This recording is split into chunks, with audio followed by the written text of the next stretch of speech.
ویره در دورا گند خاروک لسر زی مزن لبردرش. همی جوتیار مجیلی بر همه گرمشامینه. نزیکی 4 مهنبی وستیان او ببی کاری بنا. مشامي زو زيرشي أما صبر دوامي لا عوداني لا شيمياء زخي ديني زبلي ديني احتمال دوزة شيمياء بديني چند مانگانگ پیوت تاخیر؟ والله تقريبا أول سي ما قزياتنا لما جي حفظ وتأيس لك السن أما تقريبا لقى أول سي ما عارف إذا قريني هو شارزای دید؟ علي ولا الشهر زي الشرطة ولا قال نزل هيج أو سلويناني بس ما أدمي كيف يدبر يبيعتوا هم الروج ساعاتك آبدي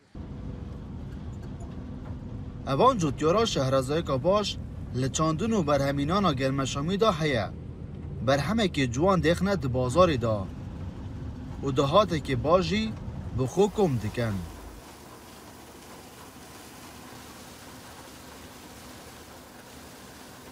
ئەوە ساڵی چارەمە دەیچێنین ئەو ساڵ ڕێژەکە یەکجار زۆر بۆ لە چاو ساڵانی پار بەڵام ئەگەر حکوومەت بێت و هاوکار بێت لە دەرەوە گەرمەشام هاوردە نەکات سعرەکەی زیاتر بێت بۆ فەڵع زیاتر دەتوانین یعنی بەشی کوردستان و عێراقیشدا بین بکەین ئەگەر حکوومەت هاوکار بێت لە سعرەکەی زیاتر بێت ئیسفادەکەی زیاتر دەی بۆ فەڵع و هەم ئێستاژ ئەم گەرمەشامە دەچێنین ئێمە عەردەکەمان بێئیشە ینی گەرمەکەمان دەدورینەوە پاشان دەیکەنە گەرمەشام.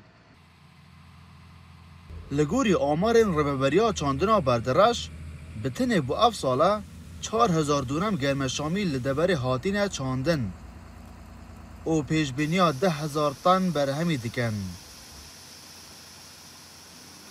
برهمی دست من دا هیبوی جدره که باش بو جوتیارن دبره اوان شارزه که باش لچاندن و برهمینان اوی گرمشامی پیدا کریا او دخوازن حکومت زیادتر پال پشتی اوان بکد دا که اب برهمه بهت زیده کرن و کمتر حکومت حرم و باشور کردستان پشبستن به برهم درکی بکتن.